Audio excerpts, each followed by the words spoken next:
அகர முதல எழுத்தெல்லாம் ஆதி பகவன் முதற்றே உலகு. இந்த இடத்த பார்க்கும்போது எனக்கு ரொம்ப மகிழ்ச்சியாக இருக்கு. எனக்கு ஒரு வாய்ப்பினை நீங்க கொடுத்துருக்கிறீங்க இந்த இடத்துல பேசுறதுக்கு. அதுக்கு உங்களை எல்லாம் முதல்ல நான் நெஞ்சார வாழ்த்துறேன். ஏன்னா இந்த இடத்துக்கு யாரு வேணாலும் வந்து பேசலாம். இவங்க முதல்ல சொன்ன மாதிரிதான் என்னை விட பெரிய ஆளுகள்லாம் இருக்காங்க. ஆனாலும் எனக்கு ஒரு வாய்ப்பு கொடுத்து அந்த பேச்சை கேட்கறதுக்கு நீங்கள்லாம் அமர்ந்திருக்கும் போது எனக்கு ரொம்ப மகிழ்ச்சியாக இருக்கிறது. இந்த வாய்ப்பினை கொடுத்த எனது கண்மணி அம்மா அவர்களையும் முதல்வர் திருமதி அகிலா அவர்களையும் நெஞ்சார மனமார்ந்த போற்றி வணங்குகிறேன். பேரில் ஒரு சின்ன குழப்பம் இருக்கலாம், ஆனால் என் பேச்சில் குழப்பம் இருக்காது. ஏனால் பேரை கைத்தட்டி உங்களுக்கு முதல் எனது நெஞ்சார்ந்த வாழ்த்துக்கள். அவங்க எல்லாம் அனைவரும் சொன்ன அவங்களுக்கு ஒரு கைத்தட்டி கொடுங்க. முதல்ல கைத்தட்டின அதாவதுங்க, நான் இங்க ஒவ்வொருத்தருக்கும் தனித்தனியாக பேசவில்லை. இந்த அரங்கத்தில் எத்தனை பேர் கூடியிருக்கிறீர்கள் என்று எனக்கு தெரியாது. ஆனால் அனைவருக்கும் சேர்ந்தால் போல்தான் பேசுகிறேன். நான் பேசுவதில் இருக்கும் ஒரு பிழையை நான் திருத்தி கொண்ட உடனே எனக்கு ஒரு வாழ்த்து சொன்னாங்க பாருங்க. இதுதாங்க மனசு. அது அப்படி முதல்ல சொன்னவங்களை நம்ம வாழ்த்தணும். ஏன்னா நம்ம வாழ்த்தத்தான் நம்ம மனசு என்ன ஆகுங்க, ஒரு இறுக்கத்திலிருந்து விடுபடும். இன்னைக்கு நம்ம எல்லாரும் எப்படி இருக்கிறோங்க, ஒரு இறுக்கத்தை நோக்கி தான் பயணிச்சுக்கிட்டு இருக்கிறோம். அந்த இறுக்கத்திலிருந்து நம்ம விடுபடுவதற்கு முதல்ல நாம ஒருவரை வாழ்த்த தெரியணும். அந்த வாழ்த்து சொன்னதுக்கு அப்புறம் நன்றி சொல்வது எப்படின்னு கூட நமக்கு தெரியும். சரி, இன்னைக்கு நம்ம நேரடியா செய்திக்கே போயிடலாம். நான் என்னுடைய செய்திக்குள்ள போறதுக்கு முன்னாடி ஆசிரியர்களை பத்தி ஒரு 2-3 செய்திகளை சொல்லிட்டு போலான்னு நான் நினைக்கிறேன். ஏன்னா ஆசிரியர் பணி என்பது ஒரு தொழில் அல்ல. அது உங்க எல்லாருக்கும் தெரியும், என்னை விட நல்லாவே தெரியும். ஆசிரியர் பணி எவ்வளவோ தொழில்கள் சிறந்து இருக்கிறது. இருக்கிற தொழில்களையே சிறந்த தொழில் எதுன்னு கேட்டா எல்லாரும் என்ன சொல்லுவாங்க, அவங்க செய்யற தொழில் தான் சிறந்ததுன்னு சொல்லுவாங்க. இப்ப நான் ஒரு நிறுவனம் வச்சிருக்கிறேன், என்கிட்ட கேட்டீங்கன்னா அந்த நிறுவனம் தான் சிறந்ததுன்னு சொல்லுவேன். நாளைக்கு எனக்கு ஒரு பொண்ணு இருக்கிறா, என் பொண்ணு என்ன வேலைக்கு போவான்னு எனக்கு தெரியாது. அவகிட்ட என் பொண்ணு கிட்ட கேட்டா அவளுக்கு என்ன தொழில் தெரியுமோ அதுதான் சிறந்தன்னு சொல்லுவா. இப்படி ஒவ்வொருத்தரும் தனக்கு தெரிந்த தொழிலை தன்னுடைய தொழில் தான் சிறந்ததுன்னு சொல்லுவாங்க. ஆனா நம்ம எல்லாருக்கும் சிறந்த தொழில் எதுன்னு கேட்டீங்கன்னா உழவு தொழில் மட்டும்தான். உழவு தொழில் தான் உலகிலே மிக சிறந்த தொழில். அப்படி அந்த சிறந்த தொழில் உழவா வச்சாலும் கூட இந்த ஆசிரியர் என்பது தொழிலாக இருந்தாலும் அது தொழில் பட்டியலே வரணும். அது அறப்பணின்னு சொல்றாங்க. ஏன் அப்படி சொல்றாங்க? ஆசிரியருக்கு அப்படி என்ன சிறப்பு இருக்கிறது? ஏன்னா ஆசிரியர்கிட்ட இருந்துதான் ஒரு மாணவன் உருவாகும். மாணவன் ஒரு மருத்துவ படிப்பை படிக்கணும்னு நினைச்சாலும் சரிங்க, அல்லது ஒரு ஆட்சியாளராக போக வேண்டும் என்றாலும் சரி, என்ன ஒரு துறையை சார்ந்து போக வேண்டும், எங்கிருந்து அவர் பயணத்தை முதலில் தொடங்குவார்? ஒரு ஆசிரியரிடம் இருந்துதான் தன் பயணத்தை தொடங்குவார். அப்பேற்பட்ட சிறந்த பணியை செய்வதற்கு நீங்கள் இங்க எல்லாரும் இருக்கிறீர்கள். உங்கள் அனைவரும் முன் பேசுவதற்கு எனக்கு பெரும் மகிழ்ச்சி. நான் ஒரு ஆசிரியரை பற்றி உங்களுக்கு நினைவூட்ட விரும்புகிறேன். உங்களுக்கெல்லாம் தெரிஞ்சிருக்கும், அந்த ஆசிரியரை பத்தி தெரியாம யாருக்கும் இருக்காது. நான் ஒரு நினைவு மட்டும் படுத்த விரும்புகிறேன். சர் சி வி வெங்கட்ராமன் அவரை பத்தி தெரியாதவங்க யாருமே இங்க இருக்க மாட்டீங்க. எல்லாருக்கும் தெரியும் தானே? எல்லாருக்கும் தெரியும். அவர் மிகச்சிறந்த ஒரு ஆய்வாளர். அவர் கண்டுபிடித்த அந்த கருவியின் பெயர் இங்க தெரியுங்களா? யாருக்காச்சும்? அவர் கண்டுபிடித்த கருவியின் பெயர்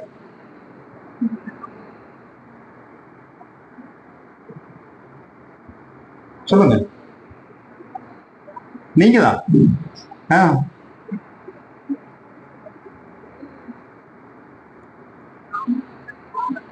அருமை. இவங்க சரியா சொன்னாங்க. ராமன் விளைவுங்கிறதா அவர் கண்டுபிடிச்ச அந்த ஆய்வினுடைய இவங்களுக்கு ஒரு பாராட்டு சொன்னீங்க. ராமன் விளைவு, அதாவது அவர் என்ன ஆய்வுக்காக நோபல் பரிசு வாங்கினாருன்னா ராமன் விளைவு. அது பெரிய வரலாறு. அதை பத்தி நம்ம இன்னொரு நாளைக்கு பார்க்கலாம். அதை பத்தி நான் இங்க பேசல.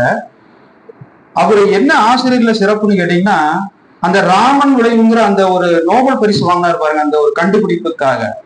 அந்த கண்டுபிடிப்பினுடைய உதவிகரமாக இருந்தது ஒரு மாணவர். அந்த மாணவரின் பெயர் BS கிருஷ்ணன் அவர்கள். அந்த கிருஷ்ணன் அவர்களை அவர் எங்க தெரியுங்களா பாராட்டினாரு? நோபல் பரிசு வாங்கும் இடத்தில் மேடையில், நான் இந்த பரிசு பெறுவதற்கு, இந்த விருதை பெறுவதற்கு மிகவும் உறுதுணையாக இருந்தவர் எனது மாணவர்களில் ஒருவரான முதன்மை மாணவர் திரு BS கிருஷ்ணன் அவர்களைத்தான் பேசினார். பல முறை அந்த மேடையில் பேசியிருக்கிறார். பிற்காலத்தில் வி.எஸ். கிருஷ்ணன் அவர்கள் மிகப்பெரிய ஒரு பேராசிரியராக வந்து இந்த காந்த கோட்பாடுங்கிறத கண்டுபிடித்தவர் அவர் தான். ஒரு மாணவன் ஒரு ஆசிரியரிடம் எப்படி பழக வேண்டும், ஒரு ஆசிரியர் ஒரு மாணவனை எந்த இடத்தில் எங்கு தூக்கி நிறுத்த வேண்டும் என்று நமக்கு தெரிய வேண்டும். இதுதாங்க அந்த சர்.சி. வெங்கட்ராமன் ஐயா அவர்களுடைய மிகப்பெரிய சிறப்பு. என்னன்னா இதுதாங்க ஆசிரியர் என்பது, இதுதான் அவருடைய சிறப்பு. அது மட்டும் இல்ல, ஒரு முறை அவருக்கு இந்தியாவிலே மிக உயர்வான விருது, பாரத் ரத்னா விருது அவர் தேர்வாயிருக்கு. அவருக்கு ஒரு தேதி எல்லாம் குறிப்பிட்டுட்டாங்க, ஐயா உங்களுக்கு இந்த தேதியில பாரத் ரத்னா விருது நாங்க கொடுக்குறோம், நீங்க எல்லாம் வாங்க அப்படின்னு வெங்கட்ராமன் ஐயாவை கூப்பிடுறாங்க. அப்போ அவர் சொல்றாரு, என்னுடைய மாணவர்கள் அந்த தேதியில கட்டுரையை என்னிடம் தரும் நாள், அவர்கள் ஆய்வு செய்து கண்டுபிடித்த அந்த கட்டுரை தொகுப்புகள் தரும் அந்த நாளில் நான் அந்த விருது வாங்க வர முடியாது. என்ன விருதுங்க? பாரத் ரத்னா விருது வாங்க என்னால் வர முடியாது, மன்னித்துக் கொள்ளவும் கடிதம் எழுதின ஒரு மிகச்சிறந்த ஆசிரியர். அவருக்காக தேதியை மாற்றி வைத்தார்கள். முதலில் கைத்தட்டின உங்களுக்கு எனது நெஞ்சார்ந்த வாழ்த்துக்கள். அனைவருக்குமே ஏன்னா நான் எல்லாருக்கும் உங்க அனைவரையுமே வாழ்த்துன்னு எனக்கு தோணிட்டே இருக்குது. நீங்க அதற்கு தகுந்த மாதிரி ஒத்துழைப்பும் கொடுக்குறீங்க, உங்களுக்கு மகிழ்ச்சியா இருக்குது. அப்படி ஒரு ஆசிரியர் பாருங்க, தன் மாணவருக்காக எதை விட்டு கொடுக்கிறார்? இந்தியாவிலேயே மிக உயர்வான ஒரு விருது, பாரத் ரத்னா விருதை நான் வாங்க வரமாட்டேன், நீங்கள் என்னை தேர்வு செய்வதற்கு நன்றின்னு ஒரு கடிதம் எழுதுறாருன்னா, அப்ப இது தொழில வருமா, நம்மளுடைய அறப்பணியில வருமா? அறப்பணியில வரும். அப்படி அறப்பணியை செய்ய காத்திருக்கும் உங்கள் அனைவரையும், செய்து கொண்டிருக்கும் இவர்களையும் நான் நெஞ்சார பாராட்டுகிறேன், மனதார வாழ்த்துகிறேன். சிறப்பு சிறப்பு, ரொம்ப மகிழ்ச்சியாக இருக்கிறது. நீங்கெல்லாம் கவனிக்கிறீர்கள், அது ரொம்ப எனக்கு பிடிச்சிருக்கு. இன்னைக்கு இந்த மாதிரி ஒரு ஆசிரியர் பணியை செய்யும் நீங்கெல்லாம் இன்னும் நல்லா மென்மேல் வளர வேண்டும் என்று வாழ்த்தி, இப்ப நேரம் என்னுடைய உரைக்குள்ள நான் வந்தேன். என்னுடைய இன்னைக்கு எனக்கு கொடுக்கப்பட்ட தலைப்பு என்னன்னா, உங்க எல்லாருக்கும் தெரிஞ்சிருக்கும், எல்லாரும் தெரியாம யாரும் இருக்க மாட்டீங்க. போதையை அழித்து நல்வழி வகுப்போங்கிறதான் தலைப்பு. இப்ப இதுக்கு இந்த தலைப்புக்கு ஏற்ற, அதாவது மற்ற தலைப்புல பேசிடலாங்க. சாதாரணமா அறத்தை பத்தி பேசிடலாம், ஒரு வரலாறு பேசிடலாம், ஒரு இலக்கியம் பேசிடலாம், கம்பராமாயணம் பேசிடலாம், புறநானூறு பேசிடலாம், அகநானூறு பேசிடலாம், நற்றிணை பேசிடலாம், நாலடியார் பேசிடலாம். ஆனால் இதை எப்படி பேசுறது? இதுக்கு அதற்கான ஒரு தகுதியான ஒரு ஆள் வேணும். இல்லை, நான் உங்களுக்கு அதுக்கு ஒரு செய்தி மட்டும் சொல்றேன். ஒரு முறை காந்தி அவர்கிட்ட போய் ஒரு பெண், காந்தி அவர்கள் எப்பவுமே பொதுமக்களை பார்க்கிற பழக்கம் இருக்கு. அப்போ காந்தி அடியில ஒரு பெண் பார்க்க வர்றாரு தன் மகனோட. மகனுக்கு ஒரு 25 வயது பக்கம் இருக்கும். காந்தி கிட்ட சொல்றாங்க, என் மகன் அளவுக்கு அதிகமாக இனிப்பு சாப்பிடுகிறான், அவனை இனிப்பு சாப்பிடாதீங்கன்னு நீங்க சொல்லுங்க அப்படின்னு அந்த அம்மா சொல்லுது. இப்போ காந்தி இருந்துட்டு கொஞ்ச நேரம் அப்படியே யோசிச்சுட்டு, நாளைக்கு வாமா சொல்றேன் அப்படின்ட்டு அந்த அம்மா மறுநாள் போறாங்க. போயிட்டு காந்தியடிகள் பார்க்கும்போது காந்தி சொல்றாரு, தம்பி இனிமேல் இனிப்பு சாப்பிட்றத நீ நிப்பாட்டிக்கா, வேண்டாம் அப்படின்னு சொல்றாரு. அந்த அம்மாவுக்கு இப்போ ஒரு எண்ணம் தோணுது, இதை இவர் நேற்றே சொல்லியிருக்கலாம், ஏன் இதுக்கு அடுத்த நாள் இவர் வர சொன்னார் அப்படின்னா, அப்ப காந்தி சொல்றாரு, நேற்று வரைக்கும் நானும் இனிப்பு சாப்பிட்டு இருந்தேன், நான் இனிப்பு சாப்பிடும் பொழுது பிறர் இனிப்பு சாப்பிடக்கூடாதுன்னு எப்படி சொல்றாரு? அதேதான், நான் பிறந்ததிலிருந்து இன்று வரை எந்த போதைக்கும் அடிமையானதில்லை. அப்ப இந்த இடத்தில் பேசுவதற்கு தகுதியானவன் சரிதானுங்க. அப்ப ஏன்னா மேடையில வசனங்கள் நல்லா பேசலாம், பேசிட்டு கீழே போய் பச்சை கலர் கடைக்கு போக கூடாது. எனக்கு அவ்வளவுதான் அதோட பேர் தெரியும், அதுக்கு மேல தெரியாது, சொல்றதும் இல்லை.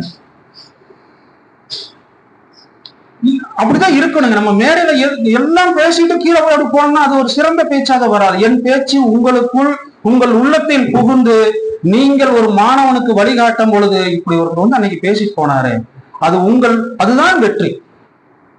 அப்ப நானும் அந்த பழக்கத்துக்கு இல்லாதவன், அப்போ பேசுவதற்கு சரியான நபர் என்று நீங்கள் சொல்கிறீர்கள், நானும் நம்பி சொல்கிறேன். அப்படிதான் இந்த தலைப்பை நான் பார்க்கிறேன். இந்த போதைக்குள்ள நம்ம போறதுக்கு முன்னாடியே வந்து பாத்தீங்கன்னா, இன்னைக்கு இந்த போதைன்னு சொன்னாலே அது ஒரு மிகப்பெரிய ஒரு மாய வலைன்னு தான் சொல்லணும். இந்த மாய வலைய எப்படி வெல்றதுங்கிறது ஒரு மிகப்பெரிய ஒரு கேள்விக்குறிதான் இன்னைக்கு இருக்கிற சூழல்ல. ஆனா இது இன்னைக்குதான் நடக்குதா அப்படின்னு பாத்தீங்கன்னா அது கிடையாது. நமது சங்க காலங்கள்ல இருந்தே இந்த போதைங்கிற பழக்கங்கள் இருக்கு. ஆனா இதெல்லாம் கூடாதுன்னு உடைச்சு சொன்ன ஒரே ஒரு யாருன்னு சொல்லுங்க பார்ப்போம். சிறப்பு ஐயாவுக்கு ஒரு வாழ்க்கை சொல்லுங்க. கூடவே கூடாது. நம்ம சங்க இலக்கியங்கள் எப்படி சொல்லுவோம், கல்லு உணவும் வாங்க. அதிகமான ஔவையாரும் கல்லு உணவுன்னு சொல்லிட்டு அது ஒரு பாட்டே இருக்குது. அதிகமான இறந்த ஒண்ணு அங்க ஒரு பாட்டு இருக்கு புறநானூறு. அப்படி கல்லை உணவுன்னு சொன்னவங்க மத்தியில யாருங்க, வள்ளுவர் அறிமுகப்படுத்தின வள்ளுவரை பிறருக்கு அறிமுகப்படுத்தினவரே ஔவைன்னு சொல்றாங்க. அது உண்மையா பொய்யா அது ரெண்டாவது ஒரு பக்கம் இருக்கட்டுங்க. ஆனால் அப்பேற்பட்ட வள்ளுவர் சொல்கிற கல் என்பதை கூடாதுங்கிற அப்படி உடைத்து சொன்ன ஒரு மாபெரும் ஒரு புலவன் யாருன்னா வள்ளுவன் தான். நேரா சொன்னவர், நேருக்கு நேர் நின்று ஒரே இரண்டே வரியில் சொன்ன ஒரு மாபெரும் புலவன் அறிஞன் வள்ளுவன். எப்படி உங்களுக்கு எப்படி தோணுதோ அப்படி வச்சுக்கோங்க. அண்ணனா வச்சுக்கோங்க, அப்பாவை வச்சுக்கோங்க, உங்களுடைய இல்லத்தில் இருக்கக்கூடிய உறவினரா அவரை பாருங்க. அப்படி பாத்தீங்கன்னா தான் தெரியும் அவர் சொன்ன செய்தியினுடைய ஆழம். இதுதான் அதனுடைய சிறப்பு. அந்த கல்லை பத்தி அவர் தான் அப்படி உடைச்சு சொன்னார். இது அவ்வளவு பெரிய ஒரு மாய வலை. இது இந்த மாயை வலையை நாம் வெல்வதற்கு கொஞ்சம் நாமும் பேசுவதற்கு இங்கே என்னுடைய ஒரு அனுபவத்தையே நான் உங்களிடம் பகிர்ந்து கொள்ளலாம் என்று நான் நினைக்கிறேன். ஒரு உண்மை செய்திதான் அது. அதாவது இந்த மது மயக்கத்தினால் வந்த ஒரு விளைவு, ஒரு சிதைந்த குடும்பம், அந்த குடும்பம் சிதைந்து போய் நாளடைவில் எழுந்து நின்ற ஒரு செய்தியை நான் உங்களுக்கு குறிப்பிட விரும்புகிறேன். அவர் இங்க கோயம்புத்தூர்காரங்க தான். கோயம்புத்தூர்ல அந்த டாக்ஸ் ஆபீஸ் பக்கத்தால குடியிருந்திருக்காங்க. அவங்க ஒரு நல்ல குடும்பம். அந்த குடும்பம் எப்பேற்பட்ட குடும்பம்னா, அந்த குடும்பத்தின் தலைவன் மிக கடுமையான உழைப்பாளி. படிப்பறிவே கிடையாது, படிப்பே கிடையாது. 3ஆம் வகுப்பு வரைக்கும் தான் படிச்சிருக்கார். நல்ல உழைப்பாளி. நல்ல உழைத்து என்ன செய்கிறார், ஒரு கள்ளக்கா உடைக்கும் ஃபேக்டரியை உருவாக்க உழைத்து முன்னேறிய ஒரு மனிதர். அவருக்கும் திருமண ஆசை வருகிறது. திருமணத்துக்கு பெண் பார்க்கிறார். அந்த பெண் இங்கெல்லாம் எங்கேயும் கிடைக்காம சேலம் இருக்கிற ஒரு கிராமம் ஆட்டியாம்பட்டியிலிருந்து கல்யாணம் பண்ணிட்டு வர்றார். அந்த பெண் அந்த காலத்திலேயே SLC முடிச்சிருக்காரு. 10ஆம் வகுப்பு நிறைவு செய்த அந்த பெண் இங்க திருமணம் பண்ணிட்டு வந்ததுக்கு அப்புறம் அவருடைய வாழ்க்கை இன்னும் உயர்கிறது. தன்னுடைய உழைப்பால், தன்னுடைய அதுவரை அவருக்கு என்ன இல்லைங்க, கல்வி இல்லை, ஆனால் அவர் போதைக்கு அடிமை இல்லை, எந்த பழக்கமும் அவரிடம் இல்லை. நல்ல மனிதன். அவர் வாழ்நாளில் உயர்ந்து கொண்டே வந்தார். அவர் திருமணம் செய்வதற்கு மிகச் சரியான ஒரு நபர் தான். இங்க திருமணம் பண்ணிட்டு வந்தாச்சு. அவருக்கு 2 பையன் 2 பொண்ணு. 2 பையன் 2 பொண்ணு. அதுல இவர் வாழ்க்கை நல்லா இருக்குன்னு நினைக்கும். இவர் தொடக்க காலத்துல கொஞ்சம் நல்லாவே இருந்தாலும் பொருளாதார நெருக்கடி தான். அவருடைய மூத்த பையன்லாம் பாத்தீங்கன்னா அரசு பள்ளியில தான் படிக்கிறான். மூத்த மகளும் அரசு பள்ளியில தான் படிக்கும். இளைய மகனுக்கு மட்டும் ஒரு அருமையான வாய்ப்பு கிடைக்குது. எப்பேற்பட்ட வாய்ப்பு பாருங்க, ஒரு தந்தை கொடுக்கணும்னு நினைச்சு கொடுக்கிறார். என் மகன் படிச்சா கான்வென்ட்ல தான் படிக்கணும், அரசு பள்ளியில படிக்க கூடாது அப்படின்னு சொல்லி இதே நிர்மலா கல்லூரியில இன்னைக்குதான் அது மகளிர் கல்வி, அன்னைக்கு அது கோ எஜுகேஷன் மாதிரி தான், சிறுவர்களும் படிக்கலாம். அப்படி அந்த இளைய மகனை கொண்டு போய் எங்க சேர்க்கிறாருன்னா நிர்மலா கல்லூரியில, நிர்மலா ஸ்கூல்ல கொண்டு போய் சேர்க்கிறார். அந்த பையன் அந்த டாக்ஸ் ஆபீஸ்ல இருந்து அந்த நிர்மலா கல்லூரிக்கு நடந்து போறதுக்கு மீறி போனா ஒரு 1 கிலோமீட்டர் தான். எவ்வளவு 1 கிலோமீட்டர்னா எவ்வளவு தூரத்தில் எவ்வளவு நேரத்தில் நடந்து போலாங்க? ஒரு 5 நிமிஷம் நடந்து போயிடலாங்களா? நடந்து போயிடலாம். நீங்க எல்லாம் நடைப்பயிற்சி செய்யறீங்களா உங்களை ஆரோக்கியமா வச்சுக்கிறதுக்கு? இதெல்லாம் 1 கிலோமீட்டர் 5 மணிக்கு நடந்து விடலாம் என்று சொன்னா நீங்க எல்லாம் ஒரு நாளைக்கு 10 கிலோமீட்டர் நடக்கணும். ஆனா அந்த இளைய மகன் நடந்து போகக்கூடாதான். நடந்து போனா அவனுக்கு கால் வலிக்குமா. அவன் எதுல போகணும்னு அவர் ஆசைப்படுறாரு, குதிரை வண்டியில போகணும்னு விருப்பப்படுறாரு. குதிரை வண்டியில அவன் அப்படி போகும்போது அதை பார்த்து அவர் ரசிக்கணும்னு அவருக்கு ஒரு விருப்பம். அந்த மகனுக்கு ஒரு குதிரை வண்டிக்காரர் பேசுறாரு. அந்த மகனுக்கு எப்பேற்பட்ட விருப்பம் பாருங்க. குதிரை வண்டியில போகும்போது அந்த குதிரை வண்டிக்கார மாதிரியே சத்தம் போட்டு போகணுமா. இப்படித்தான் அந்த மகன் அந்த பள்ளிக்கூடத்துக்கு ஆரம்ப நிலையில் போய் கொண்டிருக்கிறார். எப்பொழுதும் தென்றல் காற்றே வீசாதல்லவா. புயல் காற்று வீசும் போது நாம் என்ன செய்ய போறோம்? ஏன்னா நம்மிடம் தென்றல் காற்றை நாம் ரசித்துக் கொண்டிருக்கும் போதே புயல் காற்று வந்தால் நம்மை காத்துக்கொள்ள திட்டம் நம்மிடம் இருக்க வேண்டும். அந்த திட்டம் இல்லை என்றால் ஒண்ணுமே செய்ய முடியும். அப்படித்தான் அந்த குடும்பத்தை ஒரு சூறாவளி அடிக்கிறது. ஒரு தொழில்துறையில் அவரை புரட்டி போடுகிறது. அந்த குதிரை வண்டியில் போன அந்த மகனின் நிலைமை என்ன தெரியுமா? நடந்து போவதற்கு கூட முடியாத சூழல். பொருளாதார நெருக்கடி, வீடு இழந்தாச்சு, மிஷினரிஸ ஜப்தி பண்ணிட்டாங்க, எல்லாம் முடிஞ்சு. அப்பொழுது அந்த தலைவன் மனம் எப்படி இருக்கும்? மகன் எப்படி போனானுங்க? பள்ளிக்கூடத்துக்கு போகும்போது குதிரை வண்டியில ராஜா மாதிரி போகணுங்கிறது யார் பார்க்கணும்னு ஆசைப்படுறாரு? அப்பா பாக்குறாரு. அதை ஊர் பூரா சொல்லி காட்டுறாரு. மகன் போகும் அழகை பார்த்து வியக்கிறாரு. ஆனால் மகன் பள்ளிக்கூடத்துக்கே போக முடியாம வீட்டுல உட்காந்துக்கிட்டு இருக்கிறான். அதை பார்க்கும்போது ஒரு தந்தையின் மனநிலை எப்படி இருக்கும்?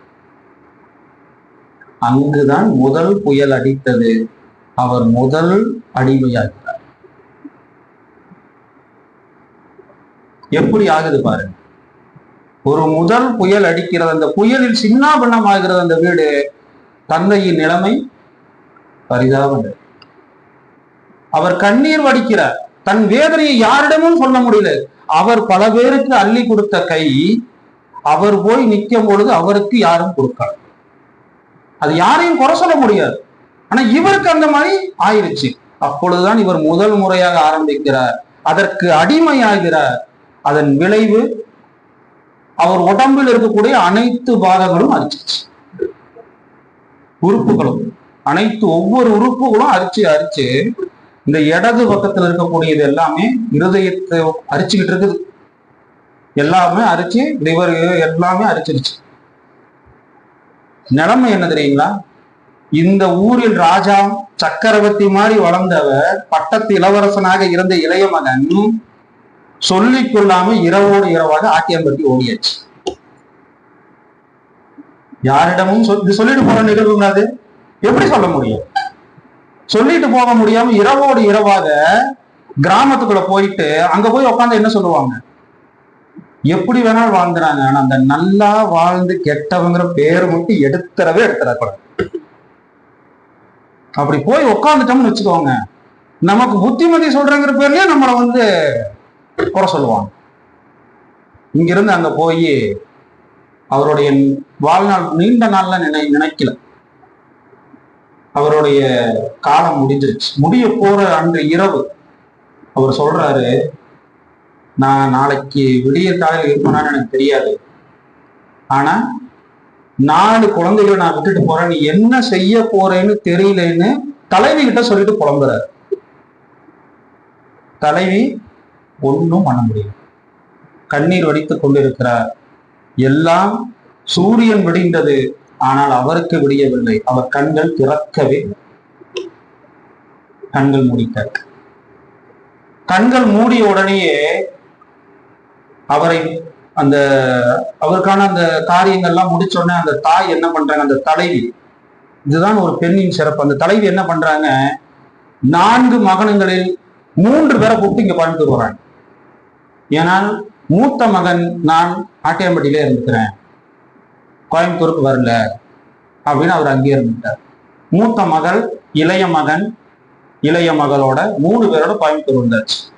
கோயம்புத்தூர் வந்த உடனே அந்த பெண் கொஞ்ச நஞ்சம் உழைப்பு இல்லை. தன்னால் முடிந்தவரை எல்லா நாளும் உழைத்து ஒவ்வொரு நாளும் உழைத்து 3 பேரையும் ஆளாக்கினார். 3 பேரையும் ஆளாக்கினார் அந்த தாய். அப்போ ஒரு பெண்ணுக்குள்ள எவ்வளவு ஆற்றல் இருக்கு பாருங்க. இந்த சூறாவளி ஒரு குடும்பத்துக்கு அடிக்குதுன்னா ஒருத்தருக்கு மட்டுமா அடிக்கும்? குடும்பத்தில் இருக்கிறவங்க அத்தனை பேருக்கு தானே அடிக்கும். இதே மன வலிமை ஏன் அந்த ஆணுக்கு வரவில்லை? பெண்களுக்கு மட்டும் எப்படி வந்தது? ஒரு மன வலிமை என்பது ஒரு குடும்பத்துல ஒரு சூறாவளி, ஒரு இடத்துல இருக்கிறோம், ஒரு பூகமோ புயலோ வருது, எனக்கு ஒரே ஒரு ஆளுக்கு மட்டுமா வரும்? அங்க இருக்க மொத்த பேருக்கு தானே அது பாதிக்கும். அப்ப அந்த குடும்பத்தில் இருக்கக்கூடிய அந்த பெண்ணையும் தான் பாதிச்சிருக்கு, அந்த 3 குழந்தைகளுடைய கல்வி பாதிச்சிருக்குது, அப்ப அந்த 4 பேருடைய கல்வியும் பாதிச்சிருக்குது. அப்ப அந்த ஆணுக்கு ஏன் அந்த மன வலிமை வரவில்லை? பெண்ணுக்கு மட்டும் எப்படி வந்தது? ஏன் பெண்ணுக்கு அந்த அப்படி ஒரு பொருள் இருக்கிற தெரியாதா? ஆணுக்கு மட்டும்தான் தெரியுமா? எப்படி பெண் அதை தெரிந்தும் அதை ஏன் தொடவில்லை? இதுதான் மன வலிமை. இந்த மன வலிமை எங்கிருந்து வருகிறது? உங்களுடைய தொடர் பரம்பரை மரபு வழியிலிருந்து உங்களுக்குள் வருகிறது. உங்களுடைய மன வலிமை அவ்வளவு அற்புதமானவர். நீங்கள் சாதாரண பெண்களே கிடையாது. பெண் என்பவர் மிக உயர்ந்தவர். அவருடைய மன வலிமைக்கு முன்னால் ஆண்களின் மன வலிமை, உண்மையில் சொல்கிறேன், நான் ஒரு ஆண் தான், இருந்தாலும் இதை ஒற்றுக்கொள்ளத்தான் வேண்டும். ஒத்துக்கொண்டாதான் நான் முதல்ல ஆணே. ஒத்துக்கலைன்னா ஒரு ஆணே கிடையாது. அவ்வளவு வலிமை மிக்க அந்த பெண், அந்த தாய் வாழ்ந்து காட்டுகிறார். இன்னைக்கும் வாழ்ந்துட்டு இருக்காங்க. அவங்களுக்கு வயசு 85. இன்னைக்கும் வாழ்ந்துட்டு இருக்காங்க. அந்த உங்களுக்குள்ள இந்த மரபு வழி, தொடர் மரபு வழியாக வந்த இந்த இதுன்னு நான் சொன்னேன் பாத்தீங்கன்னா, இதுக்கு நான் உங்களுக்கு ஒரு இது உண்மையா அப்படின்னா, நான் உங்களுக்கு இது இந்த ஆகஸ்ட் மாதங்கிறதுனால ஒரு நம்மளுடைய இந்த விடுதலை வீராங்கனைகளை பத்தி ஒருத்தரை மட்டும் நினைவுறுத்தேன். ஏன்னா இந்த ஆகஸ்ட் மாதம் நம்ம தெரிஞ்சுக்குவோம். நம்ம இது ஒரு சிறப்பு உரையா நீங்க நினைச்சாலும் சரி, அல்லது நமக்குள்ள ஒரு கலந்துரையாடல் நினைச்சாலும் சரி, இங்க காமெடிகள் குறைவாக இருக்கலாம், ஆனால் கருத்துக்கள் ஆழமாக இருக்கும். நீங்கள் சிந்திப்பதற்கும் இதை பற்றி நீங்கள் பயன்படுத்துவதற்கும் மிக ஆழமான செய்திகள். ஏனால் காமெடி பேசுவது என்பது வேறு, ஆழமான கருத்துக்களை பகிர்ந்து கொள்வது என்பது வேறு. ஆழமான கருத்துக்கள் எப்பொழுதுமே வள்ளுவன் சொன்ன அந்த ஈரடி வரிகள் போல்தான் இருக்கும். அவைகளில் காமெடிங்கிறது சிரிப்பொலிங்கிறது குறைவாகத்தான். ஆனாலும் நீங்கள் அண்ணாமல் சிரிப்பீர்கள் பார்த்தீங்களா, அது எனக்கு ரொம்ப மகிழ்ச்சியாக இருக்கு. பேசுவதற்கு எனக்கு ஒரு ஊக்கமாக இருக்கிறது.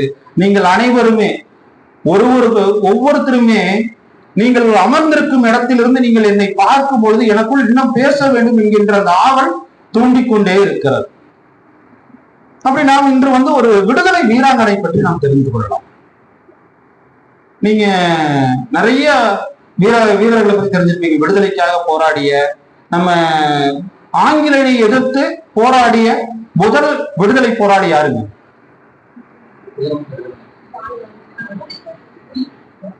இவர் சொன்னதா சரி, வீரமங்கை வேலுநாச்சியார் தான். பெண்களில் நான் கேட்டது அதான், பெண்களில்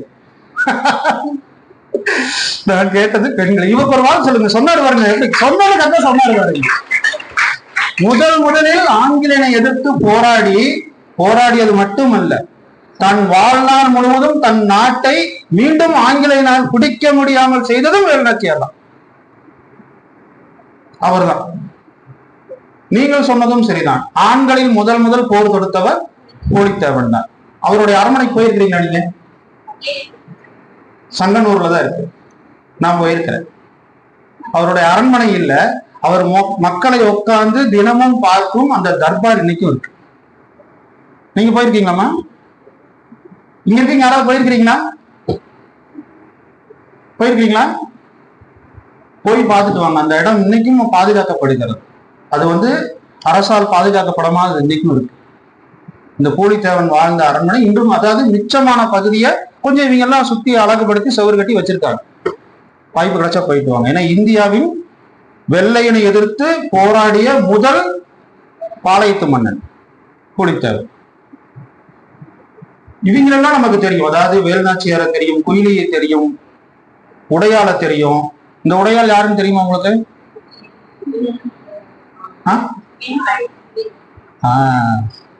சிறப்பு. அந்த பெண் படையினுடைய பேர் தான் உடையாள். ஆனா அந்த பேர் எப்படி வந்துச்சுன்னு தெரியுமா உங்களுக்கு? யாருக்காச்சும் யாராவது தெரிஞ்சா சொல்லுங்க, சத்தமா சொல்லுங்க.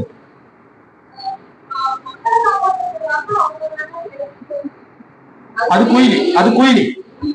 குயிலி. இருந்தாலும் பரவாயில்ல, உங்களுக்கு நான் வாழ்த்துறேன். நீங்க குயிலை பத்தி தெரிஞ்சு வச்சிருக்கிறீங்க.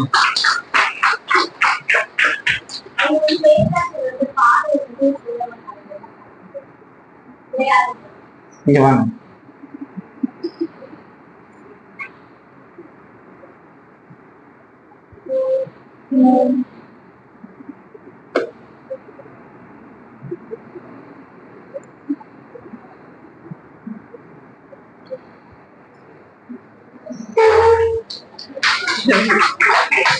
இதை போடுங்க,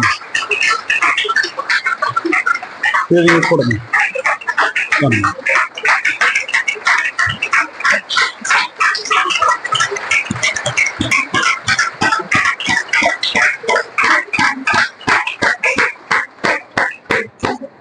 வச்சுக்கோங்க, உங்களுக்கு தான், அது உங்களுக்கு தான். வச்சுக்கோங்க, போங்க. கொடுத்து விட்டு வாங்கினாலும் நல்லா இருக்கு, அதை வச்சுக்கோங்க. இது எவ்வளவு மகிழ்ச்சியா இருந்ததுங்க. இதுதாங்க வரலாறு. வரலாறை நாம் இப்படி தெரிந்திருக்க வேண்டும். நீங்கள்லாம் நாளைக்கு மாணவர்கிட்ட வரலாறு சொல்லும் போது ஜான்சி ராணியை நான் குறைத்து மதிப்பிடுவதாக யாரும் தயவு செய்து நினைக்க வேண்டாம். அவர் தமிழ்நாட்டுக்காரர் அல்ல, அவ்வளவுதான். ரெண்டாவது, அவர் முதல் போர் தொடுத்தவர் இல்ல. அவருக்கு எதற்காக அவர் போர் தொடுத்தாருங்கிற வரலாறு வேற. அதை பத்தி நம்ம இன்னைக்கு பேச வேண்டாம். ஏன்னா அது பேசினா நல்லாவும் இருக்காது. அதனால நம்ம அவரை குறைத்து மதிப்பிட வேண்டாம். அவர் சொன்னார் பாத்தீங்கன்னா, அந்த உடையம்மாள். இந்த உடையம்மாளை பத்தி நான் ஒரு சில செய்தி சொல்லிட்டு அடுத்த போய் என்ன தொடங்கலாமா? எல்லாரும் சேர்ந்து சொன்னீங்கன்னா தான் நான் சொல்லுவேன், எல்லாம் சொல்ல மாட்டேன். தொடங்கலாங்களா? இந்த உடையம்மாளுடைய அந்த சிந்தனையும் ஆற்றலை மட்டும் நான் சொல்றேன் பாருங்க. அந்த மன வலிமைக்காக நான் சொல்கிறேன். கோயிலுக்கு பக்தனாக போன ஒருவனை, முத்து வடுகநாதர் மன்னரை கோயிலுக்கு பக்தனா தான் போறாரு. அவர் ஆங்கிலேயர்கள் கொண்டுறாங்க. இதுதான் வரலாறு. கொன்னுட்டு வேலுநாச்சியார், நான் சுருக்கமா சொல்றேன். இதை விரிவா சொல்வதுன்னா நீங்க அது நம்ம இன்னொரு நாள் கூட பேசலாம். நான் சுருக்கமா தான் சொல்றேன்.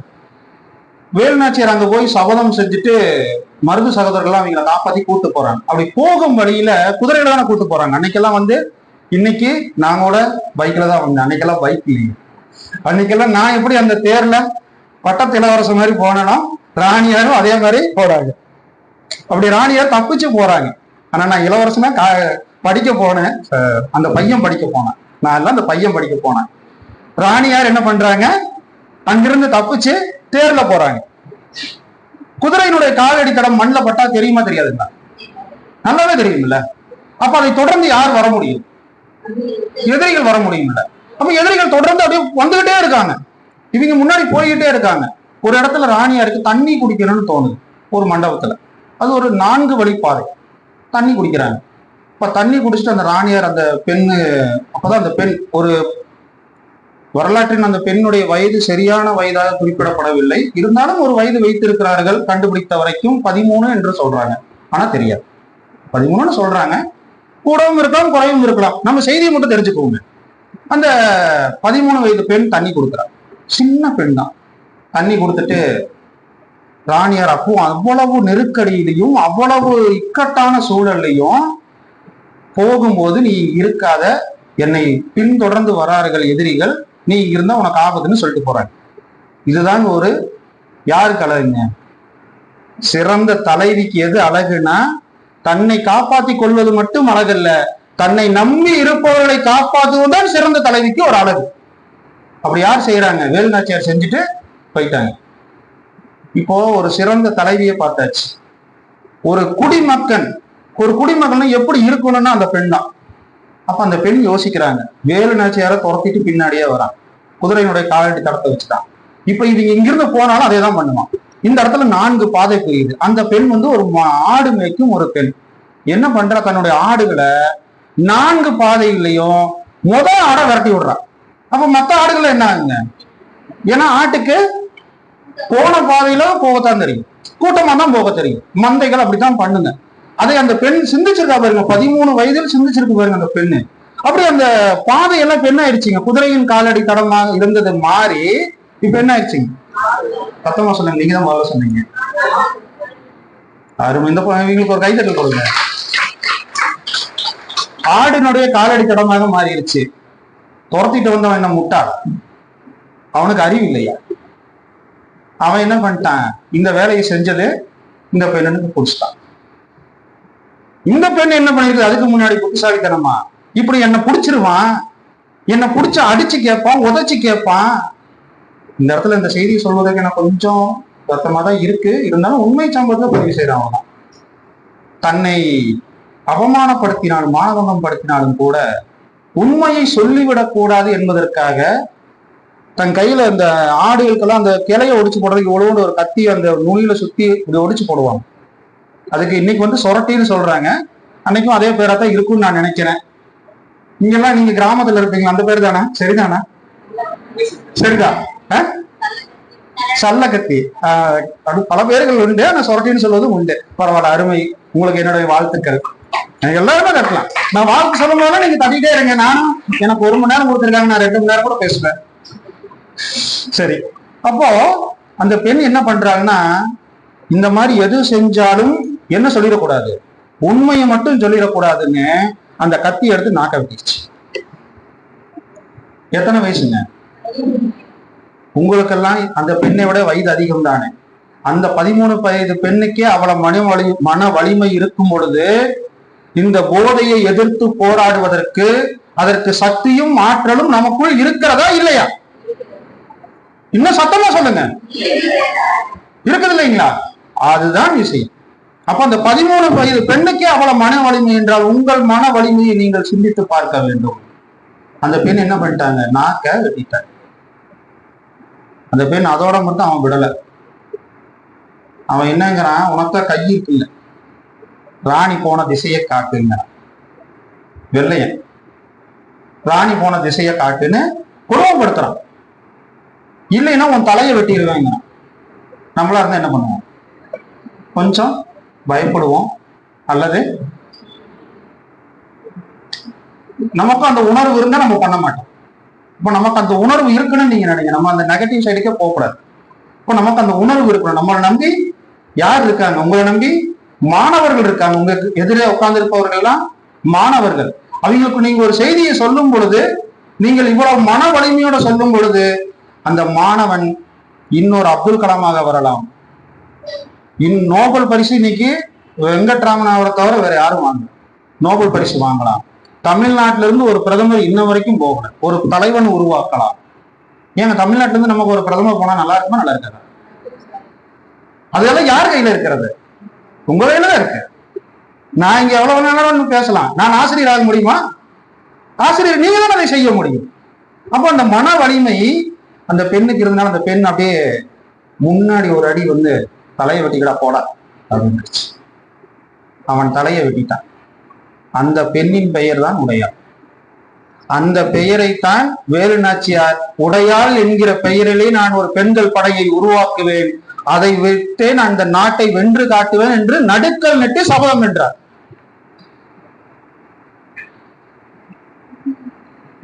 உங்களுக்கும் என்னோட வாழ்த்துக்கள். 2 பேருமே கை தட்டீங்க. நீங்க கை தட்டுறது எனக்கு காது கேட்டுச்சு, நீங்க கை தட்டுறது காது கேட்டுச்சு. இதுதான் வரலாறு. அதைத்தான் அவங்க சொன்னாங்க. அந்த உடையாளுங்கிறது யாருன்னா ஒரு மன வலிமை நிறைந்த ஒரு பெண். அப்போ உங்களுக்குள்ள எவ்வளவு வலிமை இருக்கிறது. இது எத்தனை ஆண்டு காலமாக தொடர்ந்து வருகிறது. நான் இப்போ ஒரு தாயை பத்தி சொன்னேனே, ஆட்டியாம்பட்டில இருந்து இங்க வந்தாங்கன்னு. அந்த புயல் அடிச்சப்போ அதே மன வலிமையோடு தானே அவர்கள் வந்தார்கள். அந்த வலிமையோடு தான் அந்த குழந்தைகளை அவர்கள் காப்பாற்றினார்கள். அந்த மன வலிமை இருக்கத்தான் நாம் வாழ்வை சிறப்பாக்கி கொண்டே போக முடியும். அப்பொழுதுதான் போதையை என்கின்ற அந்த ஒரு கொடிய அது நோயின்னு சொல்றதா, ஆனா அதுக்கு உருவமே கிடையாது. அந்த போதை என்பதற்கு உருவமே கிடையாது. அதுக்கு ஏதாவது நம்மளாம் உருவம் கற்பனை பண்ணி வச்சு பார்த்தாலும் கூட அது இப்படித்தான் இருக்குன்னு சொல்ல முடியாது. ஆனால் அது ஒரு பேர் ஆபத்தான ஒரு அரக்கன். அந்த அரக்கனை வெல்வதற்கு விவேகானந்தர் கேட்டாராம், இந்த நாட்டை விடுதலை பெறுவதற்கு 100 இளைஞர்களை எனக்கு தாருங்கள் என்று. நான் சொல்கிறேன், இன்று இந்த அரங்கத்தில் ஒவ்வொரு பெண்ணும் 100 இளைஞனுக்கு சமம். நீங்கள் நினைத்தால் அது சாத்தியம். இங்க இருக்கக்கூடிய ஒவ்வொருவரும் நீங்கள் நினைத்தால், என்னால முடியலன்னு நினைக்காதீங்க, என்னால முடியுமான்னு கேட்காதீங்க. இது எப்படி செய்யறதுன்னு மட்டும் யோசிங்க. உங்களால் முடியும். உங்கள் ஒவ்வொருத்தருக்குள்ளும் 100 ஆற்றல் பெற்ற இருக்கிறது. 100 இளைஞனின் ஆற்றல் இருக்கிறது. அதுதான் இதனுடைய மன வலிமை என்பது. சரி, இன்னொரு இது வந்து வெள்ளையின் அதோட மட்டும்தான் விட்டானா, இன்னொரு பெண்ணை பத்தி நான் சொல்றேன். அந்த பெண்ணை தான் நான் சொல்லணும்னு நினைச்சேன். அதுக்குள்ள நம்ம வேலுநாச்சியாருக்குள்ள போயிட்டோம். சரி, பரவாயில்ல. சொர்ணாம்பாளை பத்தி யாருக்கா தெரியுமா? கேள்விப்பட்டிருக்கீங்க? யாராவது கை தூக்குங்க கேள்விப்பட்டிருந்தா. சரி, பரவாயில்ல. இந்த சொர்ணாம்பாள் யாருன்னு கேட்டீங்கன்னா, ஆங்கிலேயனுடைய ஆட்சியை எதிர்த்து கல்லு கடைக்கும் அந்நிய துணி எதிர்ப்புக்கும் போராடிய ஒரு விடுதலை வீராங்க இந்த சொர்ணாம்பாள். இந்த சொர்ணாம்பாளுக்கு இவங்க இப்படியே போராட்டம் நடத்திட்டே இருக்காங்க.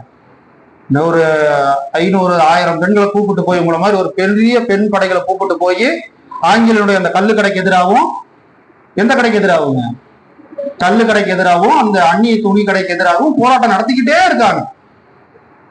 இவங்களெல்லாம் எப்படி சரி கட்டுறதுன்னு பாக்குறான்.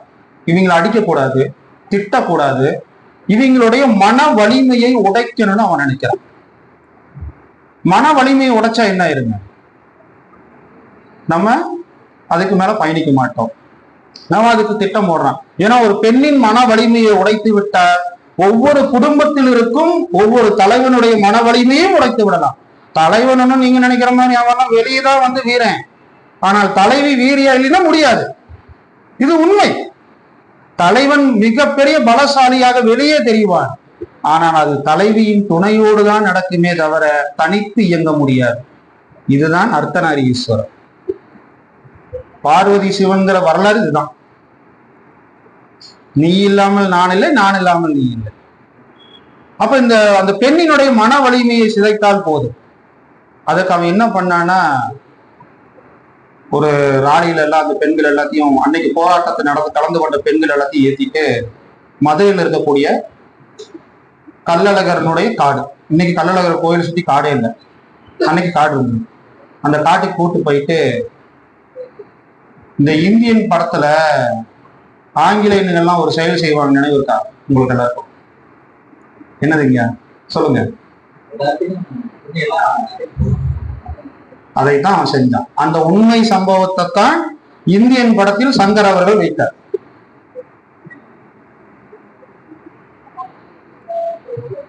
இப்ப உங்களுக்கு அந்த படம் பார்த்து நினைவு வருதா?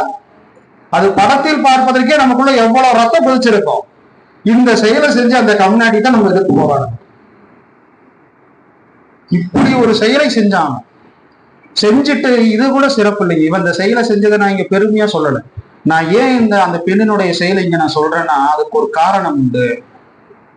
அந்த பெண்கள் அனைவருமே அடுத்த நாள் போராட்ட களத்துக்கு வந்து நின்றார்கள். இன்னைக்கு நீ என்ன இது செஞ்சுட்டடா, நாளைக்கு நீ என் தலைமுறைக்கு, என் தலைமுறையாக வர பெண்களுக்கு யாருக்கும் நீ இதை செய்யக்கூடாதுன்னு தானே நான் உன்னை எதிர்த்து போராடன்னு அந்த பெண் மட்டும் வரல, அந்த பெண் கூட அன்றைக்கு போராட்டத்தில் கலந்து கொண்டு அனைத்து பெண்களும் வந்தார்கள் என்று சொன்னால் அதனுடைய மன வலிமை எந்த அளவுக்கு இருந்திருக்க. அந்த மன வலிமை தான் இன்று நான் உங்களிடம் குறிப்பிட்டுக் கொண்டிருக்கேன். போதையை நாம் எதிர்த்து போராடுவதற்கு ஆணாக இருந்தாலும் சரி, பெண்ணாக இருந்தாலும் சரி, யாராக இருந்தாலும் மன வலிமை என்பது முக்கியம். அந்த மன வலிமையை சிதைக்கத்தான் அவன் திட்டம் போட்டு செய்தும் காட்டினான். சரி, இதெல்லாம் நான் எங்க பார்த்தேன் அதையும் சொல்லணும்ல. ஏன்னா நான் ஏதோ மேடைக்கு வந்து நின்றுட்டு ஏதோ சொல்லிட்டு போயிட்டுன்னு இருக்கக்கூடாதுங்க. ஒரு 5 ஆண்டுகளுக்கு முன்னாடி இதே கோவையில, எனக்கும் அது போய் பார்க்குற வரைக்கும் தெரியாது. இவ்வளவு தூரம் படிக்கிறோம், வாசிக்கிறோம், என்னென்னமோ பண்றோம், எனக்கும் தெரியாது. ஒரு விடுதலை வீரர் இதே மாதிரி ஆகஸ்ட்ல 15க்கு முன்னாடி, அந்த 10ஆம் தேதி நினைக்கிறேன், SNR கல்யாண அரங்கத்துல மத்திய அரசாங்கம் விடுதலை வீரர்களுடைய புகைப்பட கண்காட்சி நடத்தினாங்க. அந்த புகைப்பட கண்காட்சியில தான் இந்த சொர்ணாம்பாளுடைய வரலாறு எழுதப்பட்டது. இன்னைக்கும் சென்னை ஆவண காப்பியத்தில் இந்த அம்மாவினுடைய வரலாறு வெறும் 4 வரிதான். ஒரு எவ்வளவு பெரிய வீராங்கனி, எவ்வளவு பெரிய மனவலி கொண்ட ஒரு பெண்ணினுடைய வரலாறு ஒரு 4 பக்கம் இருக்குன்னு சொன்னா நீங்க யாராவது நம்புவீங்களா? எத்தனை பக்கம் எழுதியிருக்கணும்? இப்ப உங்களை ஒரு கவிதை எழுத சொன்னா நீங்க எத்தனை பக்கம் எழுதுவீங்க? ஒரு 4 பக்கம் எழுதுவீங்களா? அப்போ யோசிச்சு பாருங்க. அப்போ வரலாறு எவ்வளவு அழிக்கப்பட்டிருக்கிறது. ஏன் இதெல்லாம் அழிச்சாங்க? என்னைக்கே நம்ம யோசிச்சிருக்கிறோமா? வரலாறு அழிக்கப்பட்டிருக்கு, சரி, ஏன் அழிச்சாங்க? பெண்களுக்கு மன வலிமையே வளரக்கூடாது என்பதற்காக திட்டம் போட்டு 200 ஆண்டு காலமாக செய்து கொண்டிருக்கிறார்கள். அதற்கு அவர்கள் ஏன்னா இதுதான் காரணம். ஒரு பெண் மன வலிமையோடு இருந்தால் ஒரு குடும்பத்தை தூக்கி நிறுத்தி விடுவாள். ஆணே இல்லைனாலும் இன்னொரு ஆண் அந்த இடத்தில் இருக்கும் மகனை உருவாக்கி விடுவாள் என்கின்ற ஒரே காரணத்துக்காக தான் உங்க மன வலிமையை உடைக்க வேண்டும் என்று அவர்கள் பல திட்டங்களை போட்டு போட்டு போட்டு போட்டு ஒரு கட்டத்துல என்ன ஆயிடுச்சுன்னா அவனால திட்டமே போட முடியும். எல்லா திட்டத்திலையும் தோத்து போயிட்டானுங்க. ஆனாலும் விடுவானா சும்மா? அதுக்கு ஒரு வழி கண்டுபிடிச்சான் 20ஆம் நூற்றாண்டு. நம்ம எல்லாத்து கையிலும் இன்னைக்கு அது பூந்து விளையாடு. என்னதுங்க? இன்னைக்கு நம்ம கைகள் எல்லாருடைய கைகள்லையும் அந்த கைபேசி விளையாடுது. நம்மளுடைய கைகள்ல குழந்தை விளையாடிய காலம் போய் நம்ம குழந்தைய இடுப்புல தூக்கி வச்சுட்டு சூரியனை காமிச்சு பேசின காலம் போய் கைபேசியில சூரியனை காமிச்சிட்டு இருக்கிற இன்னைக்கு குழந்தைக்கு. அவன் இதற்குள்ளதான் புகுந்து கொஞ்சம் கொஞ்சம் வெற்றி கண்டிருக்கிறான். இன்னைக்கு நம்ம அதைத்தான் எதிர்த்து போராடும். ஏனால் போதை என்பது நீங்கள் நினைக்கிற மாதிரி ஒரு பொருளின், நான் முதல்லயே சொன்னேன், அதற்கு வடிவம் கிடையாது, உருவம் கிடையாது, அதற்கு எந்த ஒரு சக்தியும் கிடையாது. ஆனால் அது பல வடிவங்களில் இருக்கிறது. அதை அவன் உங்களுக்குள் சுலபமாக கொண்டு வந்து கடத்துவதற்கு அந்த கைபேசியை எடுத்தான். கைபேசியத்தில் நாடகம் என்று ஒரு நாடகத்தை கொண்டு வந்தாங்க. அதற்குள்ளதான் என்ன பண்ணாங்க, இன்னைக்கு ஒரு ஸ்டைலாங்கிற மாதிரி மாத்திட்டாங்க. இன்னைக்கு நீங்க அதுல பார்க்கலாம், எவ்வளவோ பெண்கள் கொஞ்சம் நாங்க ஸ்டைலா நடிக்கிற மாதிரி சில பெண்கள் அதற்காகவே தேர்ந்தெடுக்கிறாங்க. நீங்க இதெல்லாம் தெரிஞ்சுக்கணும். நீங்க அந்த பெண்கள் வந்து அதை விருப்பப்பட்டு செய்யறது இல்லை. அவங்க தமிழ்நாட்டுக்காரங்களான்னு பார்த்தா அதுவும் கிடையாது. சில பெண்களை தேர்ந்தெடுத்து அதை நடிக்க வைக்கிறாங்க. நடிக்க வச்சு இதுல இருக்கக்கூடிய மகிழ்ச்சியை சொல்லி தராங்க. இதுதான் உன்னுடைய வாழ்க்கை, இப்படித்தான். இதுக்கு வேற பேர் ஜென்சி. அது என்ன ஜென்சி இல்லாது ஜென்சி அன்னைக்கு எனக்கு புரியல. என்னோட சொல்லுங்க. அது புரியல, என்னோட சொல்லுங்க. அவங்க சொன்னது இவங்க எல்லாருக்கும் தெரிஞ்சுதா ஜென்சி கிட்ஸ்னா? எனக்கு தெரியும். அவங்க இன்னொரு சொன்ன நீங்க எல்லாம் என்ன ரியாக்ட் பண்றீங்க பார்க்கலாம்னு நினைச்சேன். ஆனா நல்லாவே உற்று கவனிக்கிறீர்கள். இன்னைக்கு அந்த மாதிரி கைபேசிக்குள்ள கொண்டு வந்துதான் நம்ம எல்லாம் போதைக்கு அடிமையாக்க வேண்டும் என்று அவன் சிந்தித்து ஒவ்வொரு காயாக நகர்த்தி கொண்டிருக்கிறான். அதெல்லாம் கூடாதுன்னு தான் நம்ம எல்லாம் எதிர்த்து போராடும். இன்னைக்கு உங்களுடைய கைபேசியை நீங்கள் சுதந்திரமாக ஒரு இடம் கொடுக்க முடியுமா? இப்ப நான் இங்க பேசிட்டு இருக்கிறேன், என்னோட கைபேசி சுதந்திரமா இருக்கு. உங்களில் எத்தனை பேர் நீங்கள் ஒரு இடத்தில் உங்கள் தந்தையிடம் பேசும்போது உங்கள் கைபேசிக்கு நீங்கள் விடுதலை கொடுத்திருக்கிறீர்களா? நான் விடுதலை வாங்கிட்டேன், சரி, என்னைக்காச்சும் உங்க கைபேசிக்கு விடுதலை கொடுத்திருக்கிறீர்களா? அப்பா கிட்ட பேசும்போது கூட கைபேசி கையில பிடிச்சிட்டு தான் பேசுறேன். உங்களுடைய எத்தனை பேருடைய பாஸ்வேர்டு உங்க அப்பாவுக்கு தெரியும்? அருமை மேடம், இவங்களுக்கு நாம ஒரு பாராட்டு கொடுக்கணும். உங்களோட அனைவருடைய பாஸ்வேர்டு உங்க தந்தைக்கு தெரியும். தந்தையுடைய பாஸ்வேர்டு உங்களுக்கு தெரியுமா?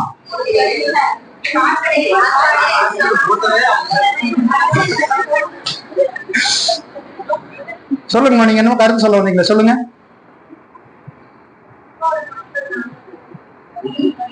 ஓ, அவருக்கு பாஸ்வேர்டே நீங்க தான் போட்டு கொடுத்துருக்கீங்க. அவங்களுக்கு ஒரு பாராட்டு சொல்ல கொடுங்க.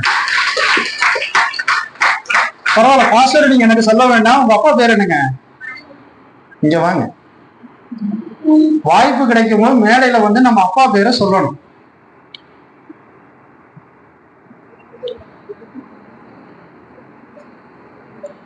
ஏன்னா மாபெரும் சபையில யாரு நடந்தாலும் மாலைகள் விடும். அந்த மாலைகளை பெறுவதற்கு நீங்கள் தயாராங்கிறதா. மைக்ல சொல்லுங்க. உங்க அப்பாவோட பேர்? மணிமுத்து. வாழ்த்துக்கள்.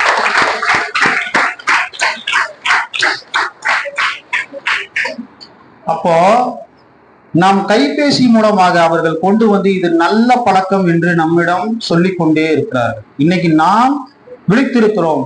நான் கேட்கிறேன், எத்தனை ஆண் மகன் உங்களை போல் விழித்திருக்கிறார்? சிந்தித்து பாருங்கள். கிடையவே கிடையாது. நான் அது உறுதியா சொல்லுவேன். மேடையில நின்று தைரியமாவே சொல்லுவேன். ஏன்னா ஒரு ஆண் அவனுடைய பாஸ்வேர்டை தன்னோட அப்பாட்ட சொல்றதே கிடையாது. சில பேர் இருக்கலாம் சொல்றது, சார் நீங்க எதுவும் கோச்சுக்கிடாதீங்க, நீங்க சொல்லியிருக்கலாம். ஏன்னா அது உண்மைதான். அது நம்ம உண்மையை மறுக்க முடியாது. சில ஆண்களைத்தான் நான் சொல்கிறேன், எல்லாரையும் குறிப்பிட்டு சொல்வது கிடையாது. சில ஆண்கள் தங்களுடைய பாஸ்வேர்டை பகிர்ந்துக்கிறதே கிடையாது. அவன் நினைத்துக்கிறான் இதுல கைபேசியில வருவது அனைத்துமே நல்லது என்று நினைத்துக் கொள்கிறான். ஆனால் ஒரு விஷயம் தெரியுங்களா, இந்த கைபேசியில வரக்கூடிய 100 செய்தி இன்னைக்கு வருதுன்னு வச்சுக்கோங்க, அதுல 99 செய்தி போலியானவை, உருவாக்கப்பட்டவை.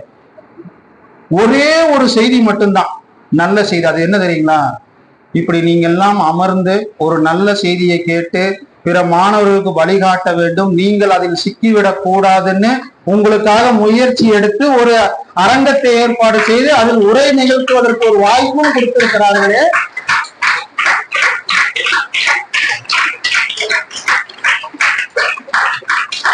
திருமதி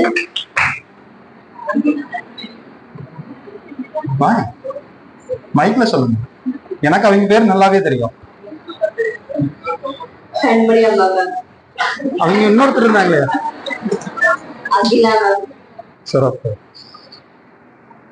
இதுதாங்க 1%. இந்த 1% வச்சுதான் நாங்க எத்தனை எதிர்த்துட்டு இருக்கிறோம்? 99 கூட சண்டை போட்டுக்கிறோம். அப்ப நாங்க பலசாலியா 99 பலசாலியா? நாம பலசாலியா 99 பலசாலியா? யார் துணிந்து நிற்கிறார்களோ அவர்கள்தான் மன வலிமை பெற்ற பலசாலிகள். அவன் எண்ணிக்கை பார்த்து நாம் ஒருபோதும் ஏமாந்து விடக்கூடாது. கவர்ச்சியை பார்த்து, அது அழகை பார்த்து, அது அழகுன்னு கூட சொல்ல முடியாதுங்க, இருந்தாலும் என்ன பண்றது சொல்றேன், மாய வலையை பார்த்து, ஏன்னா அது அப்படித்தானே அழகா காமிக்கிறாங்க. நான் உங்களுக்கு ஒரு செய்தி சொல்றேன் பாருங்க. எம்ஜிஆரை பத்தி எனக்கு ஒன்றும் பெருசா தெரியாதுங்க, ஆனா அவர் எந்த படத்துலயாச்சும் தன்னுடைய கைகள்ல இந்த இதுக்குள்ள இன்னொரு விரல் முளைச்சதா சரித்திரமும் கிடையாது. இந்த 2 விரலுக்குள்ள இன்னொரு விரல் வந்ததாக வரலாறு கிடையாது. அவருடைய இடது கையில ஒரு கண்ணாடி கோலை திரைப்படத்தில், நான் சொல்றது திரைப்படத்தில் இப்படி காட்டியது போல் நடிச்சதாக வரலாறே கிடையாது. அவர் எந்த படத்திலையுமே நெகட்டிவாக பேசக்கூடிய வசனங்களையோ பாடல்களையோ வைத்ததே கிடையாது. அவர் எப்படி வச்சிருப்பாருங்க, எல்லாமே பாசிட்டிவ் மைண்ட்லயே தான் வச்சிருப்பார். ஆனா இன்னைக்கு இருக்கக்கூடிய எந்த நடிகராவது அந்த மாதிரி ஒரு படத்தில் நடிக்கிறாரான்னு மட்டும் சொல்லுங்க, யாராவது ஒருத்தரை சொல்லுங்க. அப்போ அந்த திரைப்படத்தில் நடிக்கும் நடிகனை விட உங்களுக்கு மன வலிமையை கற்றுக் கொடுத்த உங்கள் தாயை விட சிறந்த ஹீரோவா ஆயிட முடியுமா? உங்கள் தாய் தானே உங்களுக்கு சிறந்த ஹீரோயின். நமக்கு நல்லா பாருங்க, ஒரு முறை இது எங்க வீட்டுல நடந்த செய்தி. எனக்கு ஒரு பெண், அழகான ஒரு பெண் குழந்தை, அவ காலேஜ் போறா. அவளுக்கு முத நான் ஒரு கைபேசி வாங்கி கொடுத்தேன். எனக்கு அப்பதான் பிறந்த நாள் வந்து என் பொண்ணு ஸ்டேட்டஸ் வச்சா, ஒரே ஒரு செகண்ட் வர மாதிரி. அடுத்தது இன்றைய தமிழக முதல்வர் யாருங்க? ஆனா இதுக்கு முன்னாடி அவரு நடிகர். பெண்களுக்கு என்னமோ தெரியல, விஜய் மேல அவ்வளவு ஒரு பெரிய, என் பொண்ணுக்கும் அது விட்டா பாருங்க, அது தப்பு இல்லை, நல்ல விஷயம்தான். என் மகன் என்ன பண்ண, எனக்கு ஸ்டேட்டஸ் வச்சாப்புல ஒரு செகண்ட், விஜய்க்கு 30 செகண்ட் ஸ்டேட்டஸ் வச்சாப்புல.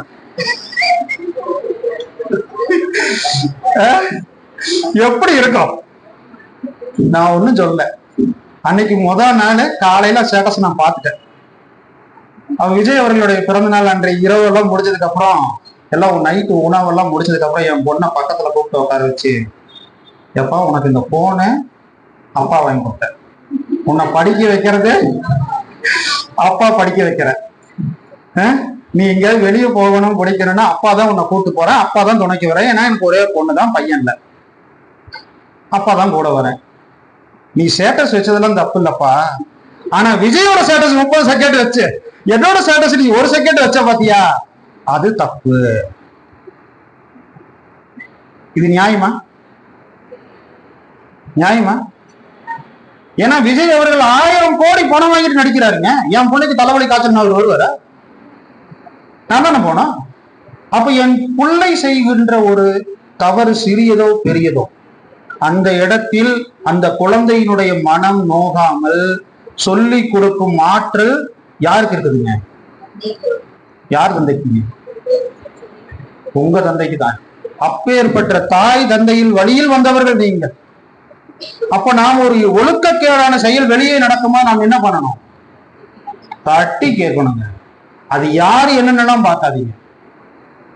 ஒழுக்கக்கேடான ஒரு செயல் நடக்கும் பொழுது அது என்னவோ வேணாலும் இருக்கட்டுமே, தட்டி கேளுங்கள். என் மகளிடம் சொன்னேன், நீ அடுத்த முறை சேட்டை சேர்க்கும் போது எனக்கு 31 செகண்ட் வேணும்னா விஜய்க்கு 31 செகண்ட் வச்சுக்கோ. நான் இன்னைக்கு அவர்களுடைய பெயரை உச்சரிக்கணும்னு யாரும் நினைக்க வேண்டாம். நடிகனாக இருந்த காலத்தில் பேசிக் கொண்டிருக்கிறேன். இன்னைக்கு அவர் முதல்வர். அவர் என்னதான் இருந்தாலும் அவரை நாம் குறைத்து மதிப்பிடக் கூடாது. இன்னைக்கு அவர் முதல்வர், 5 வருஷத்துக்கு அவர் தான் வச்சுக்குவோம் அப்படின்னு நான் நம்புறேன். அது நடக்கும்போது பாத்துக்கலாம். அப்படி ஆனா சொல்றோம் இல்லையா, அதை சொல்லி நீ செய்கிறது தவறுன்னு சொன்னோன்னே என் பொண்ணு அடுத்த முறை என்ன பண்ணிட்டா அப்படிங்க, என் பொண்ணு எனக்கு என்ன பண்ணிருப்பாப்புல, ஸ்டேட்டஸ் வைக்கிற அந்த செகண்ட் அதிகம் தானே படுத்திருப்பாப்புல நீங்க எல்லாம் நினைக்கிறீங்க. வச்சாப்பிள்ளைங்க, அதான் இல்ல வச்சாப்புல சமமாக வைத்தார். அங்க ஒரு பெண் எதை கத்துக்கிட்டாப்பிள்ளைங்க, ஒரு சூழலை, இருக்கக்கூடிய ஒரு சிக்கலை சமமாக புரிந்து கொண்டும் ஒரு வாய்ப்பு அந்த பெண்ணுக்கு கிடைச்சது. இதை யார் கத்து தரது? பெற்றோர் தான் கத்து தரணும். பெற்றோர்களுக்கு அடுத்தபடியாக இருப்பவர்கள் யார்? ஆசிரியர்கள். ஆசிரியர்கள் யார்? நீங்க தான். சத்தமா சொல்லுங்க. அவங்க தான் முதல்ல சொன்னாங்க. அவங்களுக்கு ஒரு வாழ்க்கை. உங்க பேர் நீங்க ரொம்ப நேரமா எனக்கு நீங்க ரொம்ப ஆதரவு கொடுக்குறீங்க. உங்க பேர் என்ன? ஏன் யாருக்கா காது கேட்டுச்சா அவங்க பேர் சொன்னது? இந்துமதி. பரவாயில்ல, வாழ்த்துக்கள். உங்களுக்கு உங்க அப்பா ரொம்ப பிடிக்குமா? அவர் என்ன பண்றாருங்க? வாழ்த்துக்கள். என்ன, எந்த ஊருங்க அவரு? அப்படிங்களா? அவருக்கு என்னுடைய வாழ்த்துக்கள் சொன்னேன்னு சொல்லுங்க. அவர் பேர் என்னங்க? சண்முகம். சண்முகம் ஐயா அவர்களுக்கு எனது நெஞ்சார்ந்த வாழ்த்துக்கள். நீங்க போய் சொல்லுவீங்களா? என்னன்னு சொல்லுவீங்க? இங்க வாங்க. என்ன நீங்க பேசுறது எனக்கு கேட்டு நான் என்ன பண்ண போறேன்?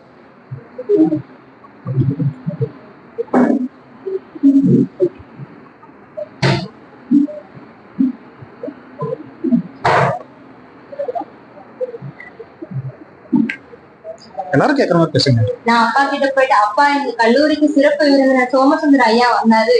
அவர் வந்துட்டு நிறைய கருத்துக்கள் சொல்லும் போது எனக்கு என்னென்ன கருத்து தெரியுமோ எனக்கு அறிவு கேட்டதை நான் சொன்னேன். அவர் என்னை பார்த்து பாராட்டினாருப்பா. உங்க அப்பா பேர் என்னன்னு கேட்டாரு. நான் சண்முகம் சொன்னேன். எங்க வேலை செய்யறாருன்னு கேட்டாங்க. உக்குடம் டிப்போ டிரைவரா ஒர்க் பண்றாருப்பா. எனக்கு ரொம்ப பெருமையா இருந்துச்சு பொண்ணு சொல்லிக்காரு அப்படின்னு ஒரு பாராட்டு.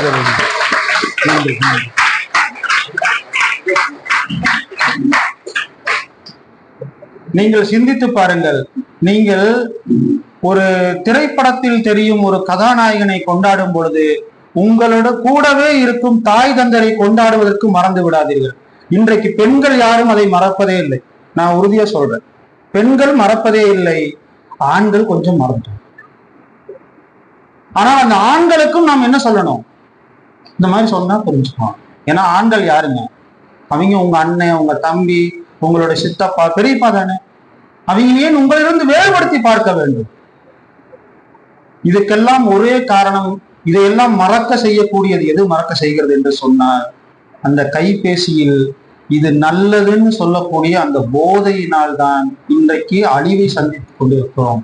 அந்த போதையை நாம் வெல்வதற்கு இது போன்ற நல்ல செய்திகளை நீங்கள் ஒருத்தர்கிட்ட சொல்லும் பொழுது அவர் உங்களை மதிக்கிறாரு மதிக்கல, நீங்க ஒரு துளி கூட சங்கடப்படாதீங்க. நீங்க ஒருத்தட்ட ஒரு நல்ல செய்தி சொல்றீங்க, உங்களை அவர் மதிக்கல, உங்களை அவரு ஒரு பூமரா, இன்னைக்கு அவர் தானே சொல்றாங்க பூமர் இல்லையா? அந்த பூமரனுடைய அர்த்தம் தெரியுமா இருக்காச்சுங்க? சொல்லுங்க, நீங்க தான் சொல்லுங்க. என்ன சொன்னீங்களே, சொல்லுங்க. பூமரோட அர்த்தம் சொல்லுங்க. சிறப்பா அவங்களுக்கு ஒரு வாழ்த்து சொல்லுங்க. பூமருங்கிறது அழிமுட்டை இல்லைங்க. சோத்துக்கே வழி இல்லாம கல் எடுத்து சமுட்டி எடுத்து உடைச்சு மம்முட்டி எடுத்து மண் எடுத்து வயக்காட்டுல வேலை பார்த்த உங்க முன்னோரு பேர் தான் பூமர். புரியலீங்களா? அதாவது சோத்துக்கே வழி இல்லை, தன் உழைப்பால் தன் குடும்பத்தை ஒவ்வொரு நாளும் உழைப்பால் உயர்த்துவதற்காக பாடுபட்ட உங்கள் தாய் தந்தையர் தான் அப்படி சொல்லிட்டு இருக்காங்க. இது சரியான சொல்ல நம்ம ஏத்துக்கலாமா?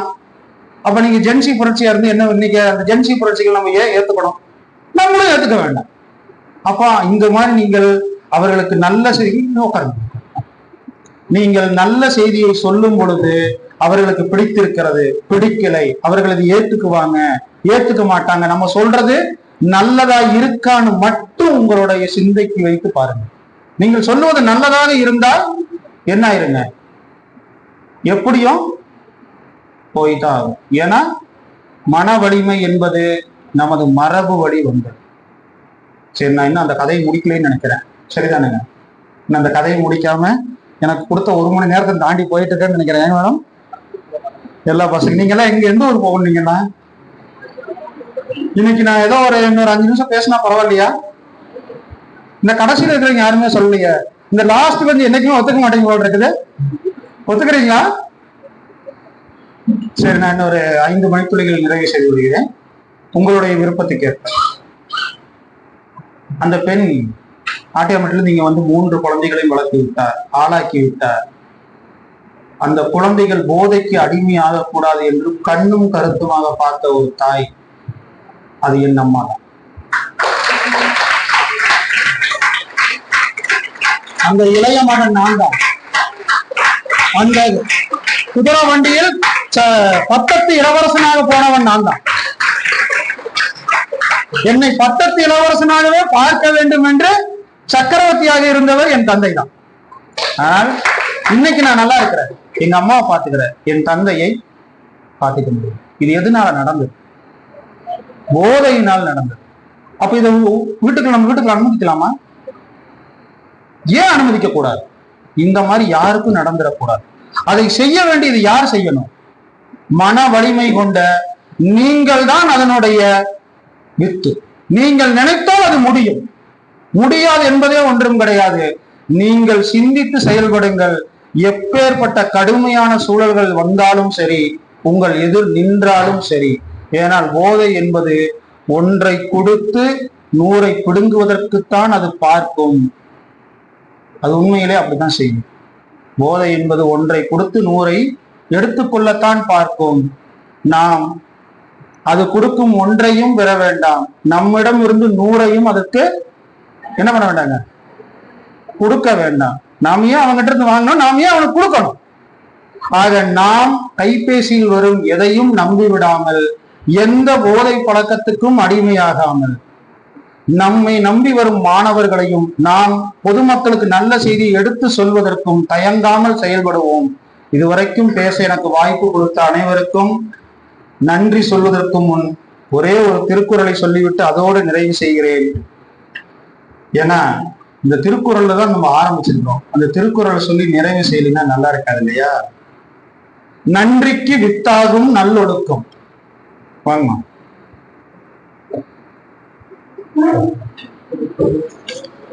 நான் சொன்ன என்ன என் சகோதரி சொன்னார், சரிதானே? அவர்கள் மூலமாகவே அதை நிறைவு செய்வோம். குரல் தெரிவில்லை சார், சொல்லுங்க. நன்றிக்கு வித்தாகும் நல்லொழுக்கம் தீயொழுக்கம் என்றும் இடும்பை தரும். அந்த இடும்பைங்கிறது துன்பம். நீங்கள் தீயொழுக்கம் என்ன இருங்க, தீயொழுக்கத்துக்கு உருவம் கிடையாது, வடிவம் கிடையாது, அதற்கு பெயர் கிடையாது, அதற்கு ஒண்ணுமே கிடையாது. அந்த ஒண்ணுமே இல்லாத நாம் ஏன் சுமந்து கொண்டு இருக்க வேண்டும்? அதை தூக்கி வெளியில் எரியுங்கள். நீங்கள் எப்படி கோயிலுக்கு செல்லும் போது செருப்பை கழட்டி விட்டு போகிறீர்களோ அதுபோல அந்த தீய ஒழுக்கத்தை இந்த நாட்டை விட்டே நாம் விரட்டுவோம் என்று சொல்லி இதுவரை பேச எனக்கு வாய்ப்பு கொடுத்த அனைவருக்கும் எனது நெஞ்சார்ந்த நன்றிகள்,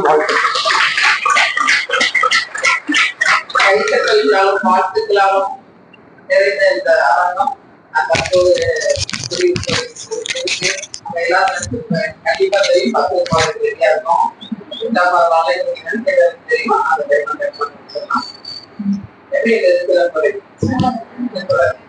நான் பார்க்க சொல்லும் போது நான் வந்து கேட்டேன், போதை பொருள் எதிர்ப்பு பத்தி எங்க மாணவர்களுக்கு ரொம்ப நல்லா தெரியும். போதை பொருள் எப்படி பயன்படுத்தலாம், என்னென்ன போதை பொருள் இருக்கு, அதனுடைய விளைவுகள் என்ன, எப்படி எல்லாம் பயன்படுத்தலாம், அதை பத்தி எல்லாம் பேசிக்கொண்டு கல்வி போட்டி இந்த மாதிரி யோகை போட்டி எல்லாம் எழுதி அவங்க எல்லாம் ரொம்ப தெளிவா இருக்காங்க. அதனால இப்போ அவங்களுடைய அனுபவத்தின் மூலமா சொல்லுங்க அப்படின்னு சொல்லி நான் அவங்ககிட்ட கேட்டேன். இல்லைங்களா? அவங்க அனுபவத்தை சொல்லுங்க. மற்றபடி இந்த புத்தகத்துல இருக்கக்கூடியது எல்லாம் மாணவர்களுக்கு தெளிவா தெரிஞ்சு வச்சுட்டாங்கன்னு சொல்லியிருந்தேன். பெரிய தவறா? ஏன்னா அந்த ஒரு வாரம் நம்ம என்ன பண்ணிட்டு இருக்கோம், இதை பத்தி தான். அதனால அவங்க வந்து அவங்க அனுபவத்தை சொல்லிட்டு எப்படி நம்ம கடைசியில என்னுடைய அனுபவம் தான். சரி, அதுல முக்கியமா போதைப் பொருட்கள் இப்ப நம்ம போதைப் பொருட்கள் இதயமா இருக்கு கைது கூட்டாங்க. அதனால அது வேகமா வச்சு நல்ல அறிவுரையும் பெண்களுடைய மன வலிமை எடுத்து சொல்லியிருக்காங்க. நம்ம உங்களுக்கு எவ்வளவு முடியுமோ அவ்வளவு நம்ம நம்மளுடைய மன வலிமையை ஏற்படுத்தவும் செய்யலாம். நம்மளால என்ன சொல்லலாம், வலிமையோட எல்லாத்தையும் எதிர்கொள்ளவும் செய்யணும். வெளிப்படுத்துறது வேற, எதிர்கொள்வது வேற. வெளிப்படுத்தினா என்ன சொல்லுவாங்க, அதிகாரம் சொல்லுவாங்க, ஆமாம் சொல்லுவாங்க. எதிர்கொள்வது வேற. நமக்கு நம்மளுடைய பிரச்சனை எப்படியான சொல்லுங்க நம்மளாலே தேர்ந்தெடுக்கலாம். அந்த மாதிரியான ஒரு சிந்தனை நம்மளுக்கு வந்திருக்கும். ஒரு 2 சொல் இருக்கும். ஈகோன்னு ஒரு சொல்லுது, சுயமரியாதைன்னு ஒரு சொல்லுவோம். நம்ம எதோட இருக்கிறோம்? ஈகோக்கும் சுயமரியாதைக்கும் அவ்வளவு வித்தியாசம் இருக்கா? அம்மாவா இருக்கா இல்லையா? ஈகோனா எனக்கு ஒரு கண்ணு போனாலும் பரவாயில்ல, அவங்க கண்ணும் போகும் அப்படிங்கிறாங்க. சுயமரியாதை என்ன, 10 பேர் இருக்கும்போது என்ன செய்யக்கூடாது, அவமானப்பட கூடாது அப்படின்னு எல்லாத்தையும் நம்ம செய்யலாம். ஒரு திறமையே தப்பே நம்ம தெரியாம செஞ்சுட்டோம். 10 பேர் முன்னாடி சொன்னா அவங்க எப்படி இருக்கும், தனியா கூப்பிட்டு சொன்னா எப்படி இருக்கும், 2 வித்தியாசம் இருக்கு.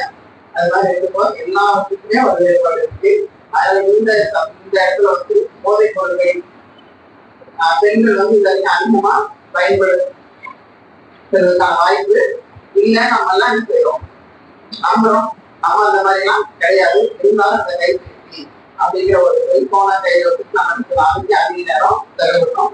அதுல இருந்து மீண்டு வரணுங்கிறதுக்காக அந்த நம்ம கேட்டுக்கொண்டபடி அந்த முறையை செய்ய அவர்களுக்கு கல்லூரியின் சார்பிலும் புத்தகங்கள் மற்றும் பேராசிரியர்கள் மக்கள் சார்பில் நன்றியை தெரிவித்து, அதை பற்றி இந்த சார் வந்து இவங்கெல்லாம் பேராசிரியர்கள், பேராசிரியர்களும் பேராசிரியர், இவரும் சிறந்த மேடை பேச்சாளர், அவங்களுக்கு நல்ல பேசுவாங்க.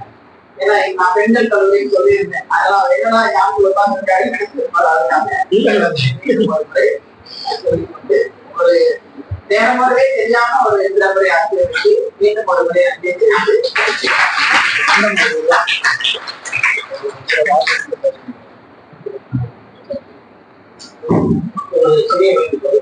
இப்ப நான் வீடியோ எடுத்தது எல்லாமே நீங்க யூடியூப்ல பார்க்கணும். நீங்க சப்ஸ்கிரைப் பண்ணிட்டீங்க. ஒவ்வொரு வாரமும் சேனல் பேர்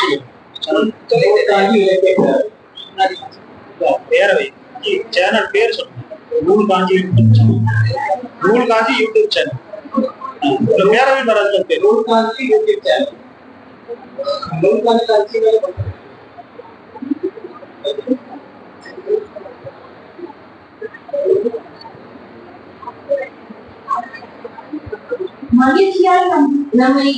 மகிழ்ச்சியால் நம்மை மரணப்படுத்திட்டு அழைத்து செல்வது போதை. அதை மனவலிமையோடு கையாள வேண்டும் என்று மிக அழகாக உதாரணமாக தென்னை மரம் எப்படி தண்ணீரை எடுத்து நம்மளுக்கு இடையே கொடுக்கிறதோ அதே போல அவர் தன்னுடைய அனுபவத்தை அழகிய கருத்துக்களை நமக்கு இளைஞர் போல் அழகாக கொடுத்தமைக்காக எங்களது தோழிகள் சார்பாக மிக்க நன்றி ஐயா. அதை தொடர்ந்து உதவியவரை நினைவில் கொள்வதும் நன்றியை வெளிப்படுத்துவதும் இயந்த பண்பு. அத்தகைய பண்பை வெளிப்படுத்த சதீஸ்வரி அவர்களுக்கு அன்பு நன்றி.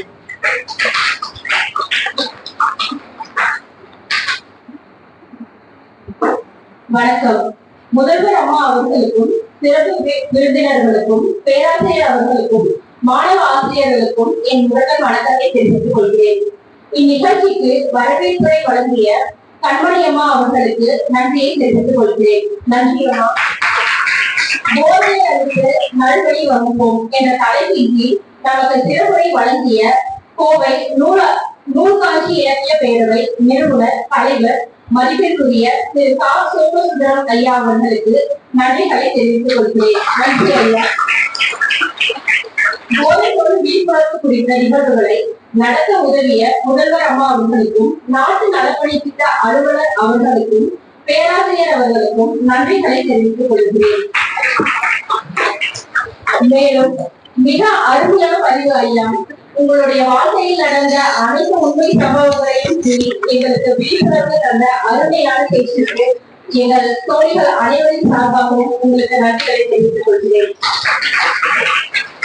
நன்றிகளை வழங்க வாய்ப்பினை வழங்கியதற்கு நன்றியை தெரிவித்துக் கொள்கிறேன். அனைவருக்கும் நன்றி. நாட்டுக்கு